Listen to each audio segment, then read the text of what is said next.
சகோதர சகோதரிகளே, உங்கள் அனைவருக்கும் எனது இனிய வணக்கங்கள். பொதுவாக நாம எல்லோரும் கோவிலுக்கு போகும்பொழுது சிக்கன், மட்டன் போன்ற அசைவ உணவுகளை சாப்பிட மாட்டோம். அசைவ பிரியர்கள் கூட கோவிலுக்கு போகும்பொழுது அசைவ உணவுகளை சாப்பிடாம தான் கோவிலுக்கு போவாங்க. ஆனா ஒரு சிலர் அசைவ உணவுகளை சாப்பிட்டு கூட கோவிலுக்கு போவாங்க. இல்லைன்னா கோவிலிருந்து வந்த உடனே அசைவ உணவுகளை சாப்பிடுவாங்க. இப்படி இரண்டு வகையான மனிதர்களை நாம பார்க்கிறோம். இது ரெண்டுல எது சரி எது தவறு, அத ஒரு சிறிய கதை மூலமா நாம இப்போ பார்க்கலாம். ஒரு அழகான கிராமத்துல இரண்டு நண்பர்கள் இருந்தாங்க. ஒருத்தன் பேரு ராமு, இன்னொருத்தன் பேரு சோமு. இவங்க ரெண்டு பேரும் நண்பர்கள். எங்க போனாலும் ஒன்னாதான் போவாங்க. ஒரு நாள் ராமுவும் சோமுவும் அவங்க கிராமத்துல இருந்து கொஞ்சம் தூரத்துல இருக்கிற ஒரு கோவிலுக்கு போலாம்னு முடிவு பண்றாங்க. முடிவு பண்ண மாதிரியே அடுத்த நாள் காலையிலேயே இரண்டு பேரும் கோவிலுக்கு கிளம்புறாங்க. பக்கத்துல இருக்க கிராமம் தான் அப்படிங்கறதால ரெண்டு பேருமே நடந்து தான் போறாங்க. அப்படி நடந்து போயிட்டு இருக்கும் பொழுது வழியில ஒரு ஏரிய பாக்குறாங்க. அந்த ஏரியில நிறைய மீன்கள் துள்ளி விளையாடுறதையும் பாக்குறாங்க. அந்த மீன்களை பார்த்த சோமுவுக்கு அந்த மீன்களை பிடிச்சு சாப்பிடணும்னு ஆசை வருது.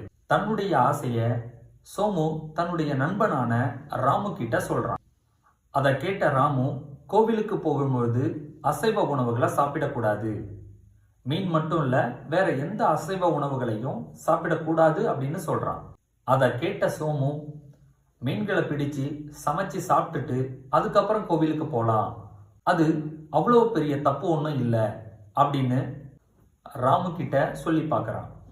நான் கோயிலுக்கு போறப்ப அசைவ உணவுகளை கண்டிப்பா சாப்பிட மாட்டேன்.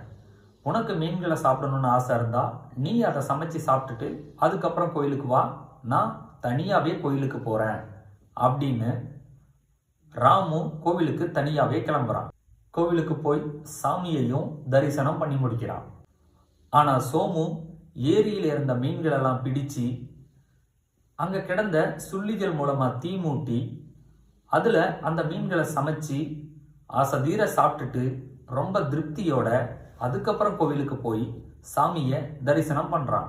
நல்லா கவனிங்க, ராமு மீன் சாப்பிடாம சாமிய போய் தரிசனம் பண்ணியிருக்கான். ஆனா சோமு மீன்களை முழுமையா நிறைய சாப்பிட்டுட்டு திருப்தியோட சாமிய போய் தரிசனம் பண்ணியிருக்கான். சரி நண்பர்களே, இந்த ரெண்டு பேர்ல யாருக்கு சாமியோட அருள் கிடைச்சிருக்கும்னு நீங்க நினைக்கிறீங்க?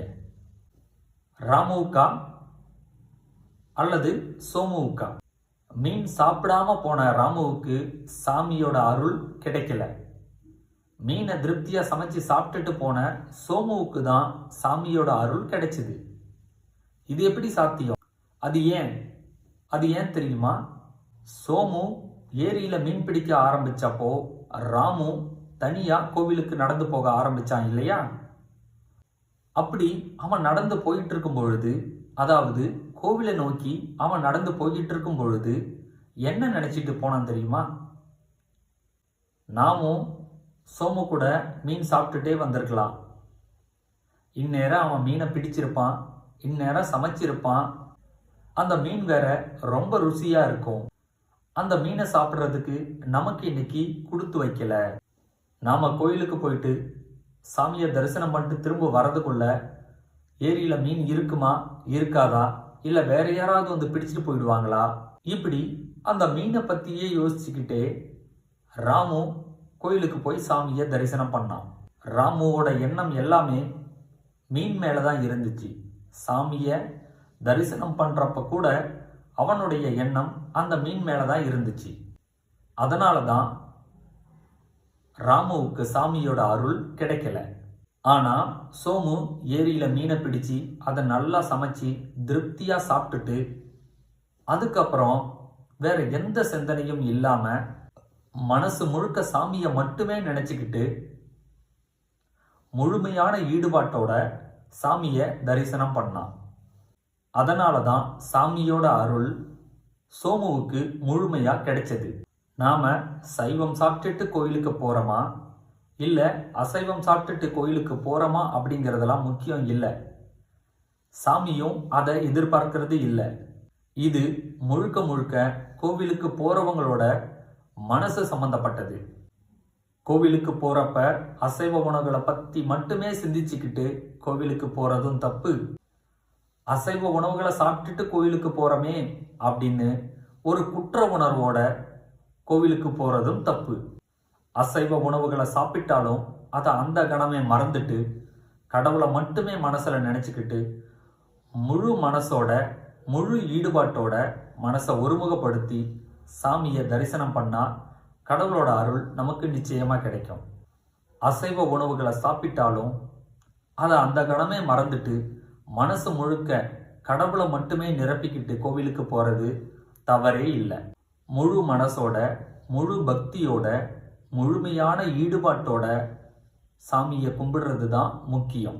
சாமி கும்பிடுற விஷயத்துல மட்டும் இல்லை, வேற எந்த விஷயத்திலையுமே நாம முழுமையான ஈடுபாட்டோடையும் முழு மனசோடையும் செய்யும் பொழுதுதான் அதற்கான பலன் நமக்கு கிடைக்கும். உதாரணமா ஒரு மாணவன் படிச்சிட்டு இருக்கான்னு வைப்போம். அவன் முழு மனசோடையும் முழுமையான ஈடுபாட்டோடையும் படிச்சா அவனால குறைஞ்ச நேரத்திலேயே அதிகமான பாடங்களை விரைவா படிச்சு முடிக்க முடியும். அதே மாணவன் முழுமையான ஈடுபாட்டோடையும் முழு மனசோடையும் படிக்காம புத்தகத்தை கையில வச்சுக்கிட்டு டிவியில ஓடுற கிரிக்கெட் நிகழ்ச்சியையோ அல்லது சினிமாவையோ நினைத்து கொண்டு படித்தால் அந்த மாணவனால நிச்சயமா முழு பாடத்தையும் படிச்சு முடிக்கவே முடியாது. அதனால நண்பர்களே, இனி நாம எதை செஞ்சாலும் அதை முழு மனசோடையும் முழுமையான ஈடுபாட்டோடையும் ஆர்வத்தோடையும் செஞ்சு வாழ்க்கையில வெற்றி பெறுவோமாக. நன்றி, வணக்கம்.